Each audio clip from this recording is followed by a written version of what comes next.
So that's an important thing. Okay. Well, I'm Elise Uphoff, and I've met many of you. I've seen all of you, but sometimes we haven't ever had a chance to chat for a minute. So thank you for coming and getting a little peek into what it's like to be a seminarian in 2023. Just talking to Pastor Larry, it's changed a little. It's always changing from week to week with the news cycle, it seems. So I am a student at Luther Seminary, which is in, let's see, yeah, it was, I wonder if it's going to do 2 now. Okay, I won't say. So a student at Luther Seminary, which is in St. Paul, Minnesota, but I do live here in Madison. So how does that work? And so Luther has been around for a long, long time, 1869. This was the original building. Our family went on a little tour there in 2019 to go see the campus on our way home from 2 weeks camping out west. And so I apologize profusely to the staff that we smelled like we had been camping and couldn't do anything about it. All of our clothes smelled like smoke and good morning. Right. So, how big is Luther? It's 600 students, which is a pretty good amount. Only about 20 live on campus, though, 15 to 20. And then many more live in the Twin Cities area or within, maybe 90 minutes. So they're regional. I would say most people seem like they come from the Midwest. And then it is an ELCA seminary, but it represents 41 denominations. So we'll get some of the charismatic traditions out of Tanzania, and we might get Christians out of Hong Kong, and we might get Baptists in the South, and we get all kinds of different people, which creates, in that way, a very diverse experience in the classroom. And it's diverse in terms of denomination, skin color, and then most importantly, background. You would not believe the number of people who come in, and my classes look about like this room. We've got people who are retired military, moms and dads, young people fresh out of their undergrad. We have got the whole gamut. And it's inspiring to see people respond to a call at different times in their life, and that everybody reaches that at a different moment. It's pretty cool. So then kind of this idea of what is it that I'm doing? And so I'll start with what my daughter said a couple of years ago. I had to clarify, it's seminary, not cemetery. There's still some people who don't know what cemetery or seminary is, even as adults. So I'm doing what's called a Master's of Divinity. And I like to remind myself, it's not palm reading, because it kind of sounds like that. It is a 4-year master's program. So as my husband was reminding me the other day, most master's programs are only 2 years, honey. And I was like, oh, really? I wanted to feel like this was normal. So I am on what's called the Word and Sacrament roster. We have Word and Service and Word and Sacrament. And Word and Sacrament is someone who's preparing to offer the sacraments in a church. And for the most part, that means prepare to offer communion, if I have to simplify it. Someone who's doing Word and Service might be prepared to become a deacon or a chaplain, and is not going to be preparing those sacraments. And this, in all, what does it mean? It means I'm moving towards ordination to be eligible to be a pastor in a church. And as you know, we don't have enough pastors for our churches. So I'm pretty excited about that. I will say, as I move through this whole thing, we're going to kind of go through, and we might feel like we're going into the trenches, and I hope to bring you back up out of it. And that you'll see a theme that there are seasons to a healthy career in ministry, just like there are seasons to a healthy career in many things. And so then how does this actually work? I'm doing this thing called distance learning because the school's in St. Paul and I'm here in Madison. I read a lot of books at home. Like I read a lot of books, sitting on the couch with the cat, sitting on the couch with the dog, laying on the floor trying to stay awake, reading a lot of books.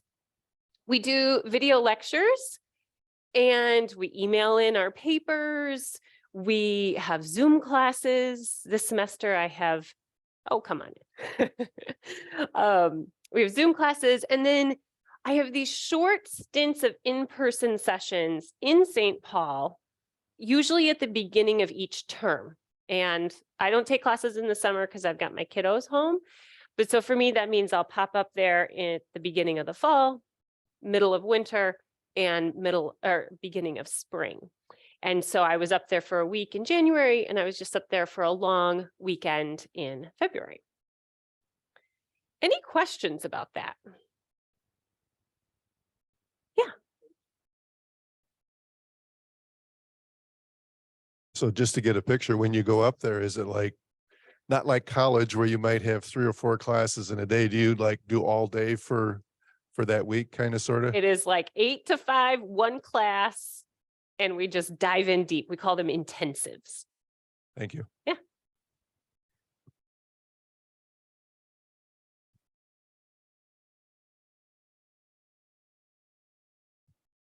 I think it's interesting what you're not telling us. I don't hear you say how many are women and how many are men. That really doesn't matter anymore. I mean, Yes. we don't track those things the way we might have. You know, And I wrote this whole thing, and you will see on my last slide, I made a little note about being a woman in ministry, and so I'll sneak peek to what I'm kind of saying at the end. The ELCA has made so much progress with women in ministry over 53 years. And it's incredible. So I think, because I've been starting to pay attention, my classes are almost half male, half female. What's changing is now we're 40% female, 40% male, 10% non-binary. And that is the current evolution. So how are we opening our expansiveness of who are we?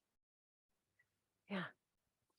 So what proportion of the MDiv students are distance learning program? And Like almost all. almost all. Okay. Because we come to it, most of us are coming to it from a later point in life where we've had a first career, we may have started a family, we are settled, like we have roots, maybe our kids have already started in school. And so there is a reason for us to be located where we are. The benefit of that is that you might live in Amory, Wisconsin, and we have ELCA churches that need pastors there. And so you live in the place where you are going to do your ministry, and the church isn't having to uproot you, move you, and then you not be happy in a location where you don't have roots. Okay. I pulled this quote from a Facebook group. There's lots of little Facebook groups. It took so long getting through grad school, my husband referred to it as gradual school. There is a lot of Facebook groups that support my cohort. I will get plopped, usually they're divided by age, which is helpful because we all use social media in different ways, typically categorized by our age. So I get lumped in with the 20 and 30-year-olds. So there's a lot of chatter. There's a lot going on there. But you find gems like this. And like, here's a little snapshot of what it's like for me on a finals week. I'm sitting in my armchair. I'm writing a single paper on my trusty laptop, and I've got, 6 or 7 books with me just to pull it all together. And my husband's laughing over there. This is happening probably at 2 a.m. because I will have, adulted and parented all day long. And then these are the quiet moments where my brain is actually awake. So I'm a night owl. Okay, don't be scared yet. Okay, so this is kind of the steps of seminary. This is how the ELCA works. Not every denomination works this way. For some of you, this will be familiar, so just bear with me. But it's worth explaining. So first, to describe that attending seminary is basically done by invitation. And there's 2 forms of invitation. There's invitation from God, and there's an invitation from your community. And ideally, you have both. And when you go to apply, there will be conversations and inquiries about what is your internal call, and that's the call from God, and what is your external call, and that is your call from your community. And it's this vetting process, and it's pretty great. Like, I do think that it's a very strong thing for us to maintain. So then once you have those things, then you can apply. And they use fancy words like entrance to candidacy. And really what you do is you fill out a big old application, write an essay, turn it into the district, the synod, and a group of, I call them 12 disciples, all sit around you in a circle and grill you for an hour on why you want to attend seminary. And if that goes well, then you go through full psychological testing to make sure that you are healthy enough to be a leader and you're not going to lead people astray. And then you apply to your seminary and try to get into a school. So all of that can take years or a year. I think for me, it took about 12 months to do those first 2 steps. So then classes, you jump in, and the program is roughly about 4 years, as I said. I'm on a 5-year track because of the pandemic and facilitating virtual learning with my kids. So you have about 3 years of classes. You don't have to do them all at once, but that's the amount. And then sometime after your first year, sometime during year 2, you start doing this thing called clinical pastoral education, and that is chaplain training. Most of the time that is in a hospital setting. It's kind of the easiest entry point. There are a few chaplain education settings that are in jail ministries and some other kind of community-based things, but the vast majority are in nursing homes and hospitals. And that can be like a full-time summer, or it can be a half-time year, or well, like 6 or 7 months. And I did the half-time one here at Meriter. So then after you've done and worked on both of these things, you move into what's called endorsement. And it is, we are endorsing that you are ready to start internship. You are spiritually mature enough. You've made adequate progress in your academics. You're making healthy choices for yourself as a human. And all of these things are pulled together that we think you're ready to practice leading a congregation. Then if they say yes, then you go into, oh, and then the 12 disciples that grill you are also in that step. And then, so I'm here, I'm waiting on my interview. So then internship is during your second to last or your last year, or spanning both half-time.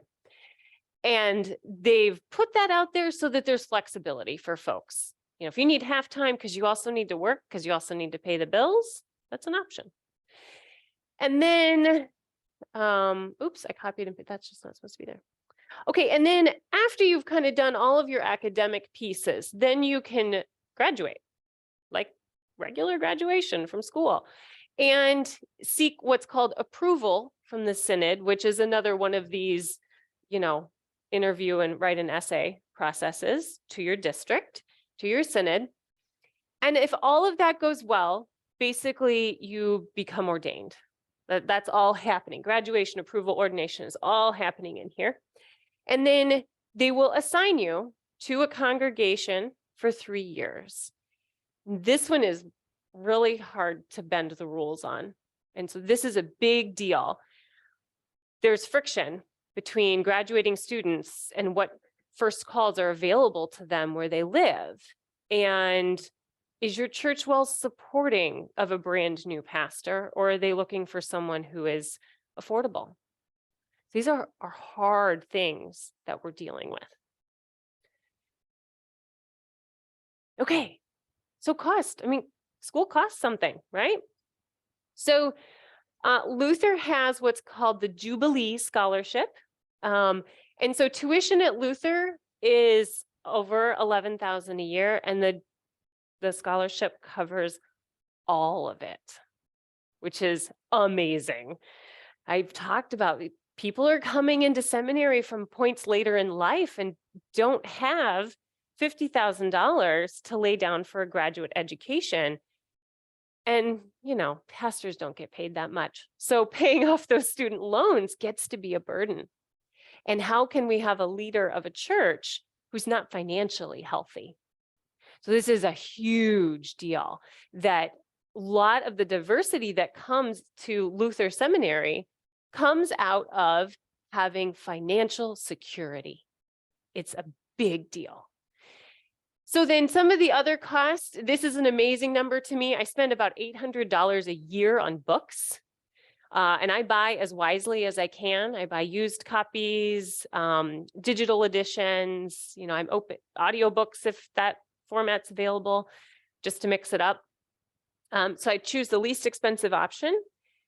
I make, like I said, about 3 trips per year, and I usually stay with family. So my trips are pretty inexpensive. And then, you know, you got to consider like, well, do I need a new computer?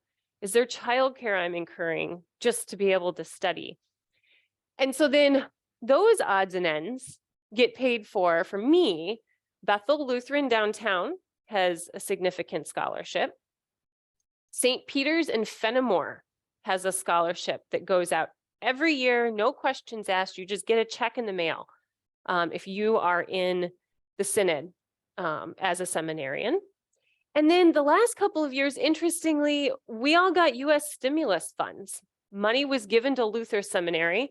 They couldn't spend it all on what they needed in the school. And so they realized they could give it to students. And so we got little checks, $100, $150. And as you can see, that pays for something. And then my little plug here, you can contribute to any of these funds to help future seminarians. So it's great. So this idea of cost and providing for your families, I'm going to introduce this word, if you've never heard it before, of being bivocational. A lot of pastors these days are bivocational, meaning having 2 jobs. In reality, in hopes and dreams, those 2 things are parallel. They work together. And maybe that for some people, it's being in 2 congregations. For me, I'm a night chaplain at one of our hospitals here. And so I get to study during the day, see my kids after school, and at 6 p.m., I head off to work and I stay there until 6 a.m. And I did that last night and got 4 hours of sleep. So, but hey, I can sleep, the nurses cannot. So I am very thankful.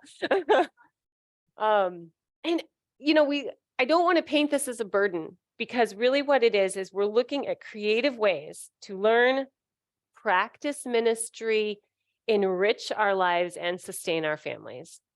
So I know a pastor who works at Fontana Sports because they love to paddle. They're like an expert paddler. And for them, this balances work and ministry. And then I like to just describe, you know, do you want to continue doing chaplain work? Is that where you want to head? And I've got to do this first call stuff. I've got to do my first season, which is going to be in the congregation, then make a decision. But I describe being a chaplain as that work being the salt of the earth. It's where the essence of our humanity comes when we're in this really fragile state in the hospital. And I don't want to give that up for anything. It's just beautiful. Okay. So then, you know, I've kind of summarized some of these things that are happening in tension with really the glory of learning. And so here's me doing one of the things I love. And that is to balance some of the challenges. These aren't necessarily all my challenges, but they're things that other people experience. So, you know, reading all those books requires a lot of focus, and just making your brain do what you need it to do can be hard. Getting sleep, health and exercise, the financial piece, you know, are we getting what we need there? Church health, are we in a place where the church is supporting us? And I can say here, thank you, yes. And then amongst all of that, are we taking time to pray? Are you in what you're reading? Are you getting what you need for your own spiritual growth and not just going through the motions? So, okay, don't be afraid. Okay, so this is what a week looks like for me. So we'll go through it kind of quickly. This semester, I am taking the ethics of body, gender, and sex, the history of Christianity, number 2, biblical preaching, which is shockingly our only preaching class. We get 1. They're changing it to get 3. And then we have faithful innovation in practice. So you hear some of those words, doing things in practice, actually doing stuff. So then on Monday, I will read about 100 to 200 pages, and then I will take off in the evening with my family and go lead one of the 2 scout groups that we are a part of. And then Tuesday, do another chunk of reading. And then all afternoon on Tuesday, I have a Zoom class for 4 hours.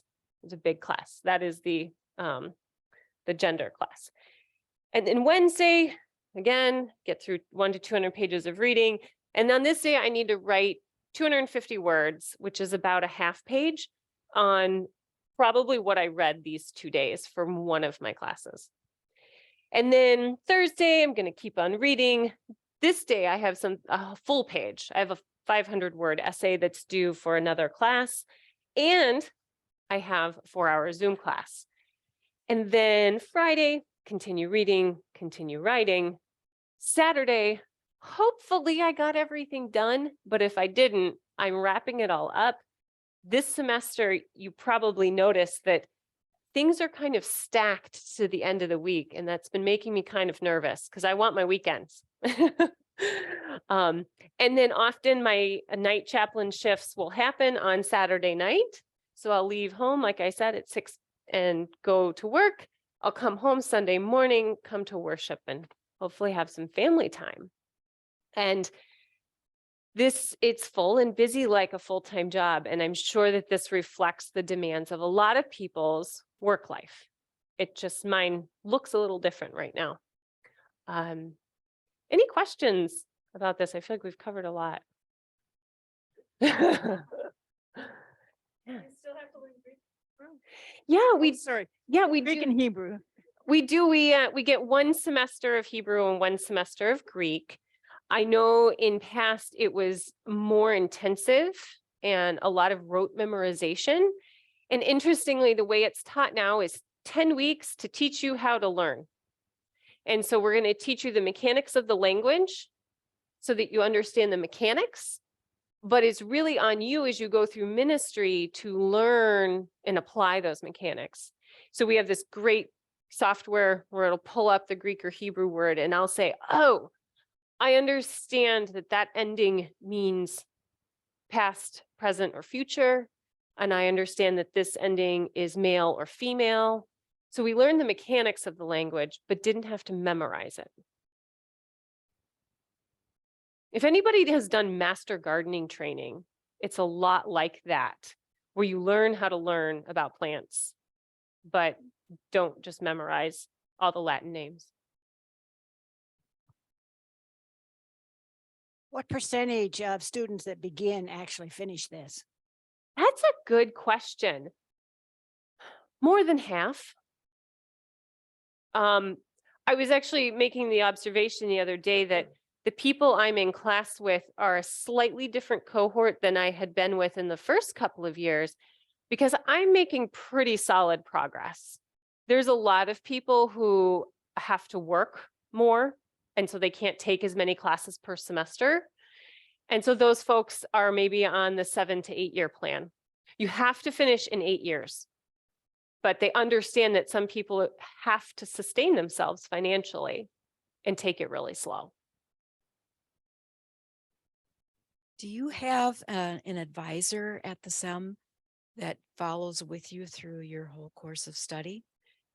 In theory, yes. So I've been at the seminary for 3 years and I have had 3 different advisors.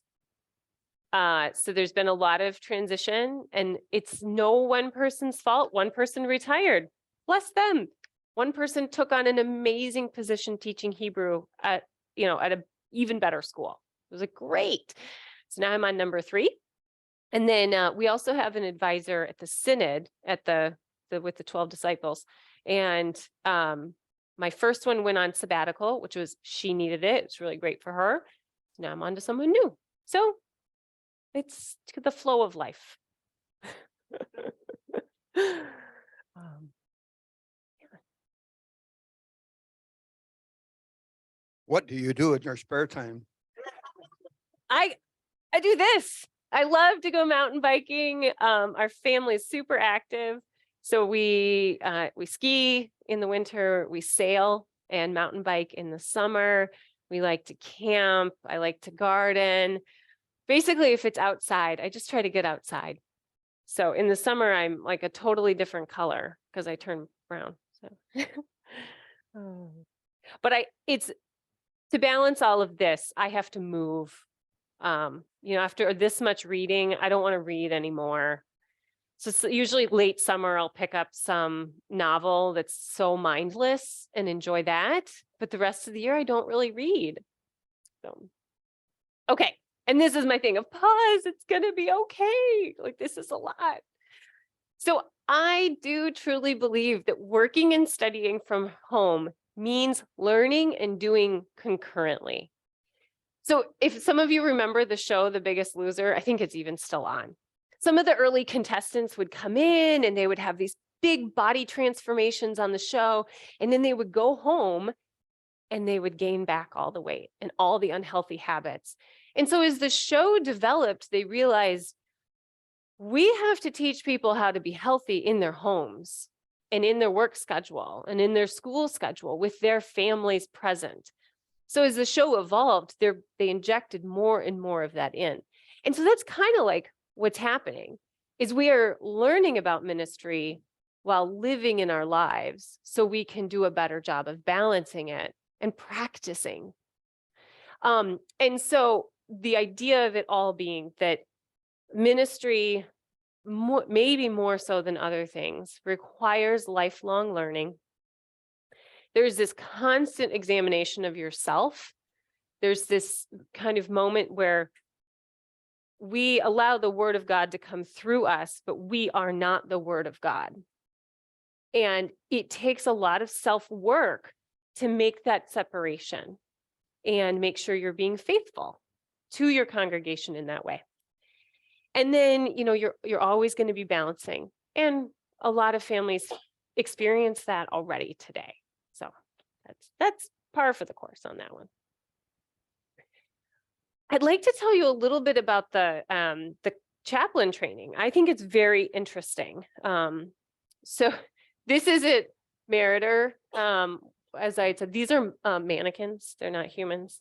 And this is my cohort. So there were 6 of us, and these 3 were residents. So they were there for a full-time 1 year. They were getting 3 units. And then the 3 of us were first timers. And so it's a Department of Education accredited program. And so we were basically a mini college of 6 people.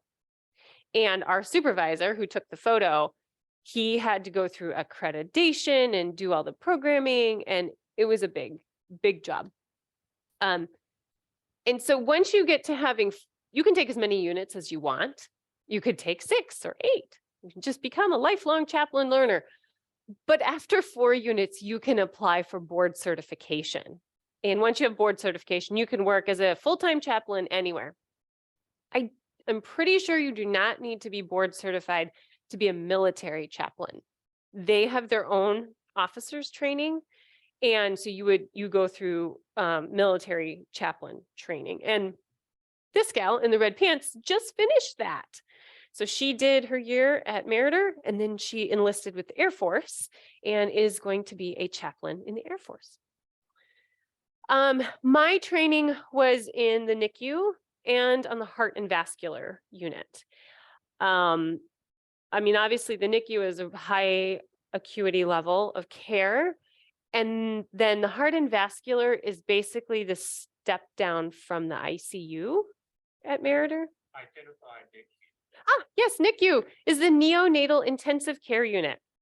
And so Meriter has the, really has the state's best unit for micro preemies. And so the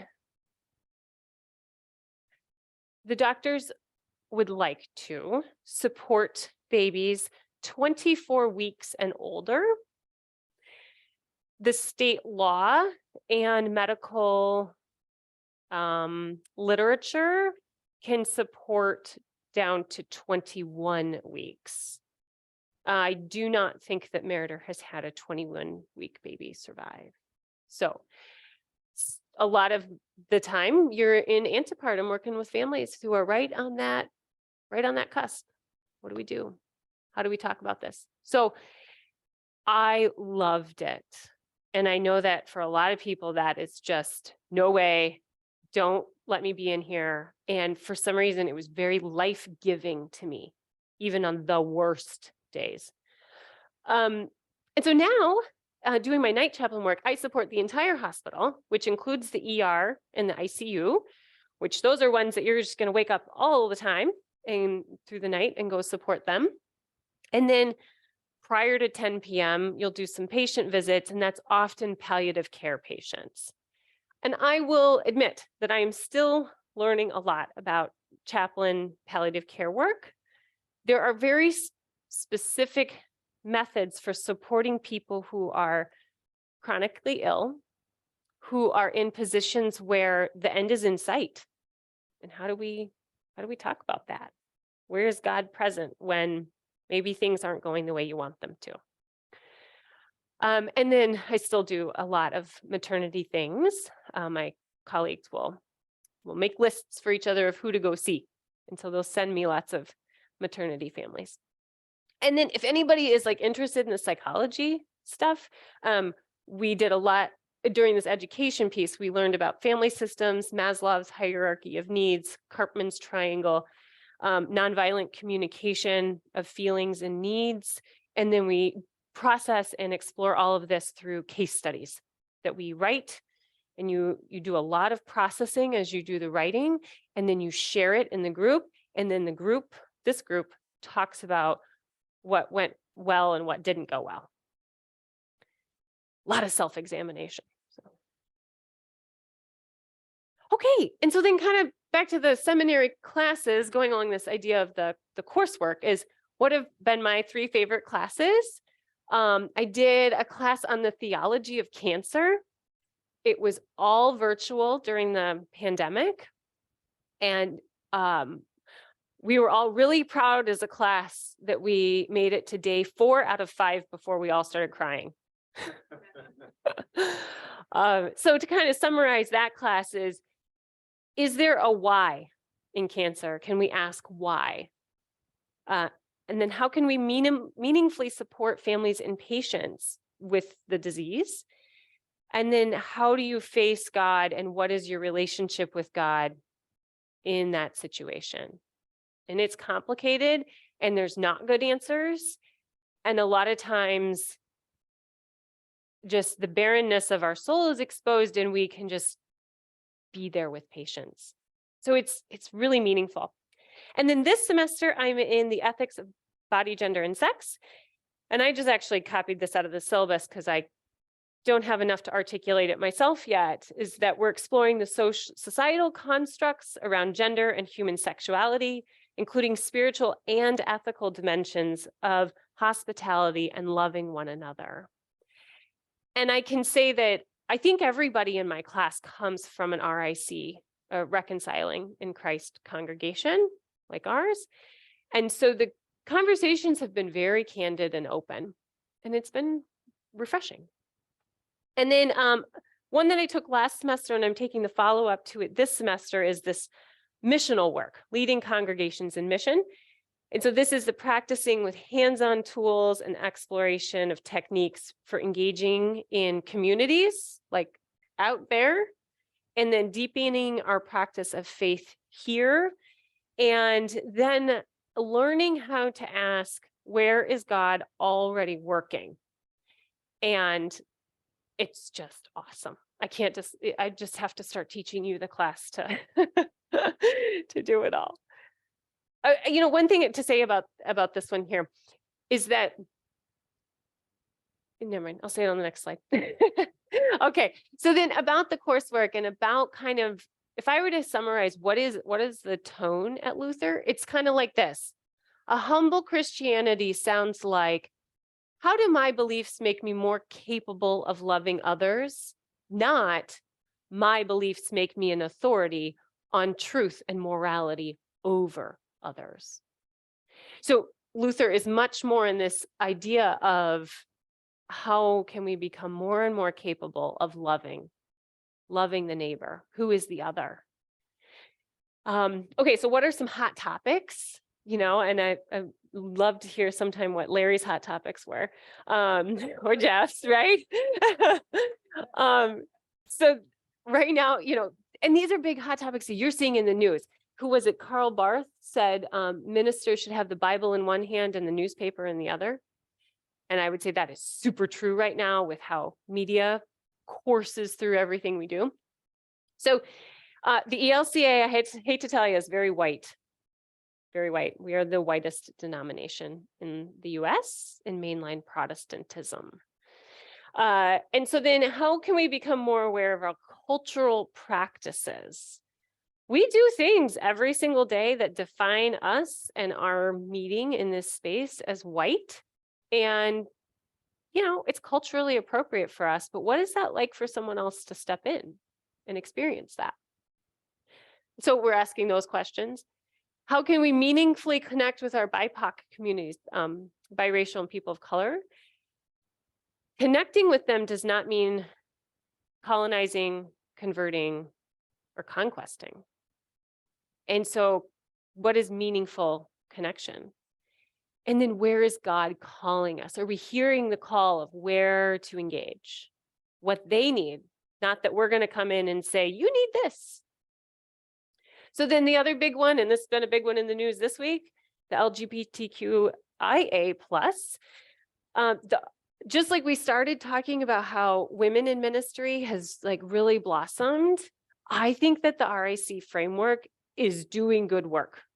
It's still fairly early, and it's a solid step towards specifically helping young seminarians find congregations where they will be safe. They will specifically find places that will be welcoming of them. It's evolving really fast right now. Like every month, we're talking about a new angle to this ministry. And I want to point out, and this is true for more than just this category, that safety in a congregation, or you can say community, is not always the same thing as being welcomed or belonging. And that kind of gets to the core of a lot of these things. And then the last one is this idea of missional living. And like I said, it's not the 3 C's of colonize, conquest, and convert. Missional living is the mission, doing the work. We can think of mission being more like food pantry and volunteering than colonize, conquest, and convert. So I like to ask, can we talk about God in our daily lives? Like at work, at school, at book club? Are those places where we feel like we have the words and the language to just talk about God comfortably, even with people who aren't believers themselves? And then can we share the kingdom vision through this idea of radical hospitality, really opening up who belongs? And then can we slowly dismantle, maybe one by one, this idea that religion is extreme or exclusionary or persecutory? And I think the answer is yes. So then going forward, kind of next steps for me is a church internship.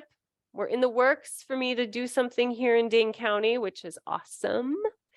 I'm going to do that 2-year half-time. During that time, I'll take 1 class per term, and I get to do mostly electives, which I'm so excited about. I'm done with those core history classes. And then I can even put graduation on here. Like, I can't believe it. So maybe in 2 years, be in a place of graduation. And then, as I had said, kind of this note about women in ministry, just saying that I think we've made huge progress. Other denominations less so. I've had patients in the hospital who are not comfortable with me being a minister to them. And I think overall, this is true for all pastors and especially women, that healthy boundaries are really important. I think Katie and Blake do an exceptional job of modeling that for this community and for me. And so I'm so thankful. And that I say leave, like parental leave, sabbatical leave, those are complicated things for all parties in all workplaces. It's like, we value you and we need your work and knowledge, but we also need you to be able to go care for your family or care for yourself. And so I think that honoring parental leave and sabbatical leave is really important for women in ministry. So thank you all for being such an amazing and supportive congregation. I feel like I get such good examples of what healthy church work is like being a member here. So I'm not trying to play catch up. I just get to see it working. And so always, please pray for all seminarians and church leaders. We need it. And then if you ever wanted to, contributing to the church financially and those scholarship funds. And then reminding that the church future isn't, I know we get to call me the future leaders of the church, but no, the future of the church is all of you. It's just my job to facilitate. And then a bit of a blessing. I bless all of you to actively engage with boldness and prayer and to notice where God is already working in your life. So that's it. Yeah.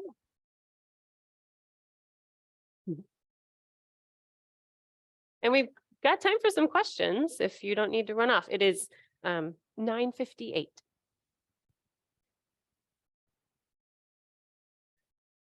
Yeah, he wants to use the mic so that it goes through to the Zoom call. We'll get you, Jan. So I think in colleges and, advanced learning institutions, there's still a kind of a hangover of COVID that's affected people in terms of mental health, all sorts of interactions and that sort of thing. And I'm just kind of curious, in your cohort of people in your group that you talk about, does that play out some way in particular in a seminary context as well? All the seminarians tend to be highly relational people. I mean, it'd be hard to do what we do without just really needing human connection. So what I hear people savoring is the return to the ability to do in-person things.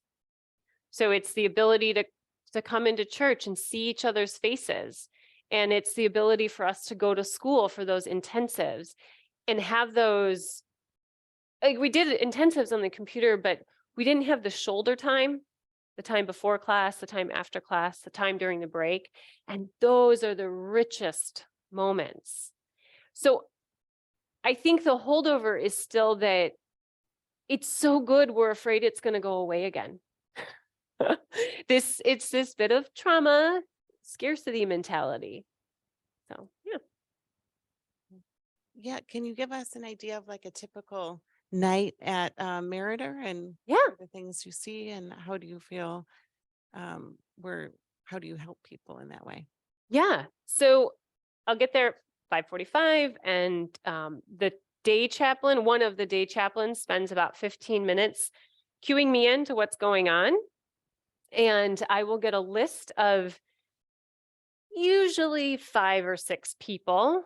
It could be more, it could be less, to go visit. And maybe those are people who a nurse just sent in a recent consult that they need to be seen, or they didn't get to seeing them for the last couple of days, or it's an urgent situation, you know, some of these things.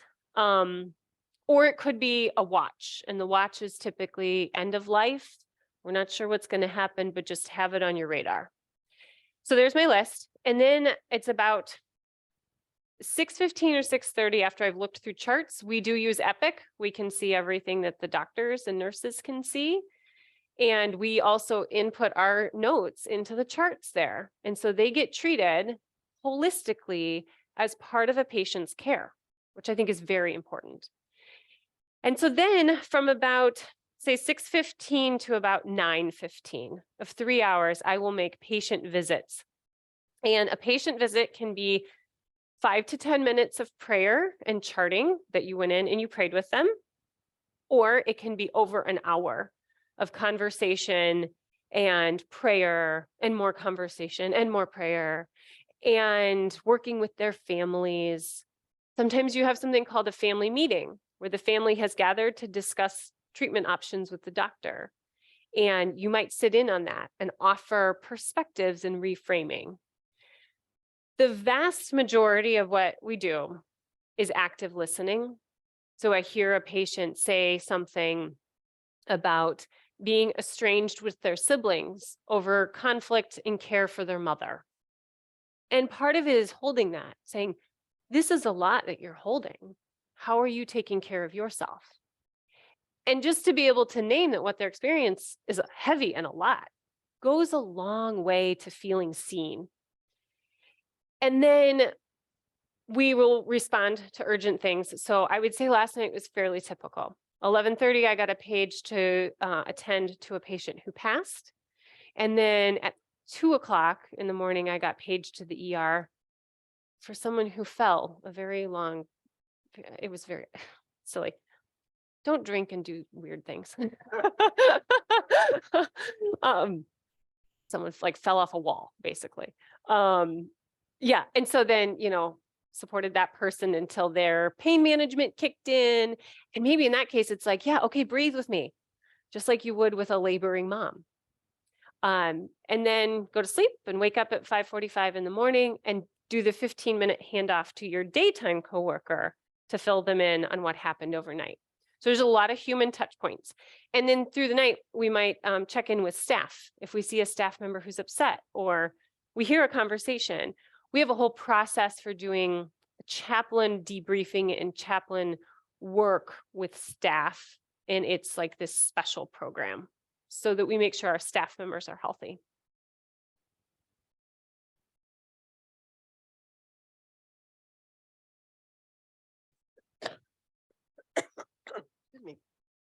I just want to thank you for sending me a note. I thought, who is this? I got this note in my email saying that there was a book going around the seminary that everybody thought was a wonderful children's book.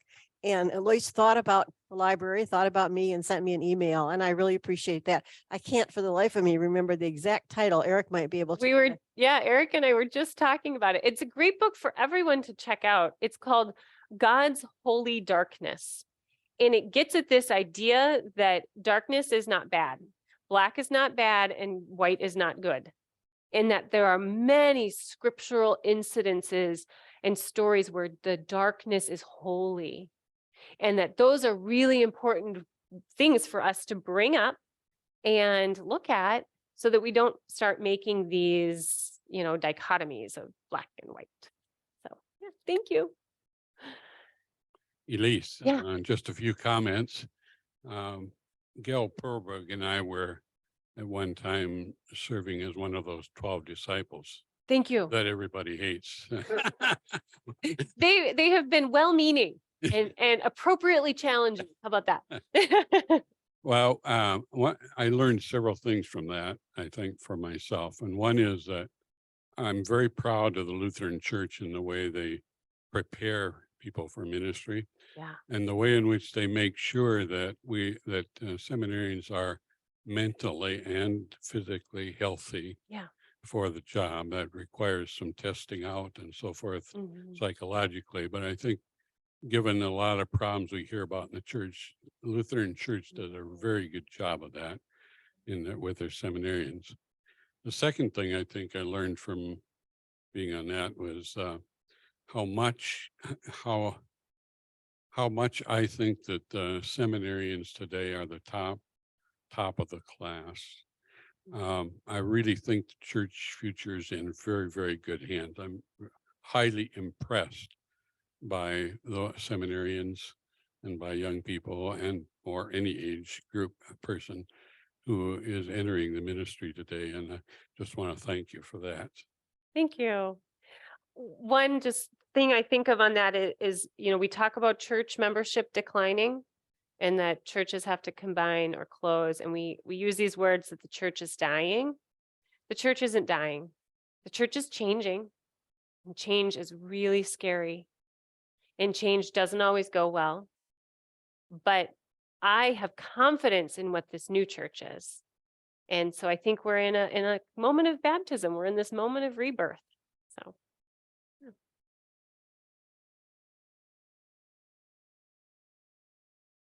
Thank you, Elise. I apologize if you covered this at the very beginning. But how did you get from being an engineer to going to seminary? Not everybody in the room knows, I guess. My first. Well, I blew your cover. Yeah, you did. My first degree is in civil engineering.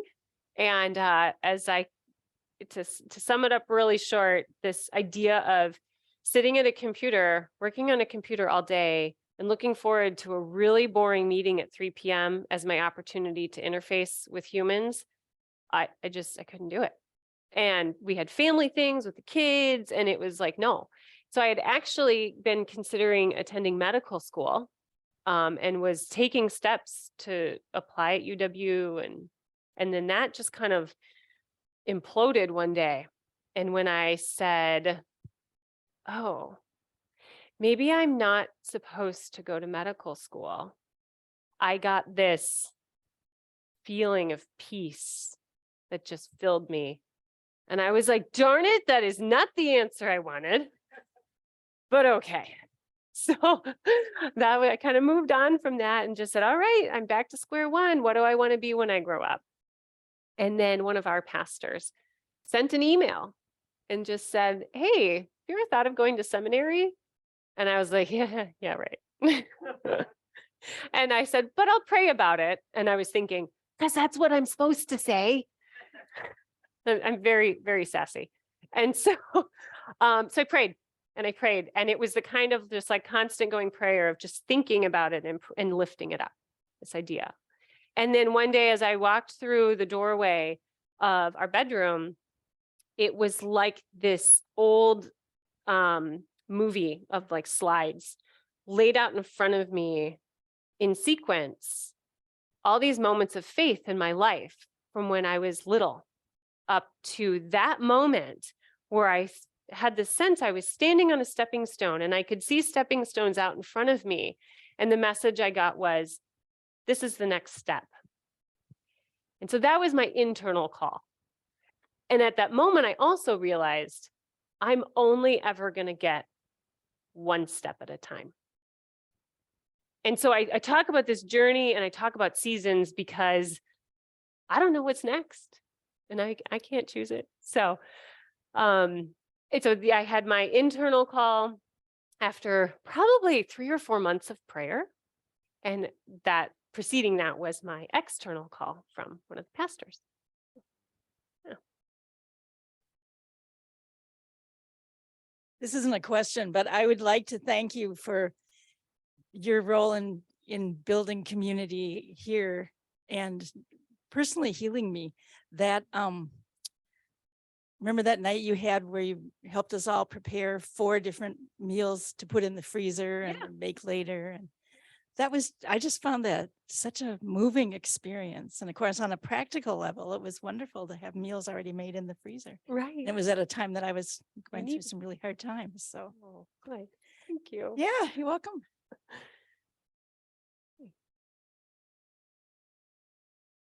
I was thinking of saying this before Jocelyn just spoke, but I remember being on council with you and you were shared position, I think, with Marita with, Mhm. I remember thinking, boy, we've got people here that could be pastors. And I don't know why I thought that. And when I learned that you were, thinking about going in the seminary, I thought, I guess I must have seen that too. I'm glad somebody could see it because I sure couldn't.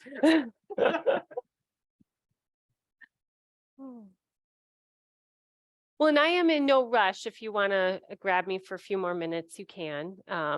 As long as my husband's willing to go get the kids from Sunday school. Okay, great. Good. Well, thank you all. Yeah. Thank you so much, Elise. Thank you. Mhm. I would just like to announce for next week, our neighbor librarian from Sequoia Library will be here.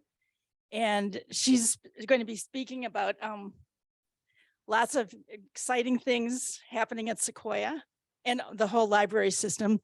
And one of the things, speaking of gardens, and you must be a master gardener, I gather, she'll be talking about the new seed library that you can check out seeds. Well, you can take seeds at Sequoia now, take them home, plant them, they're free.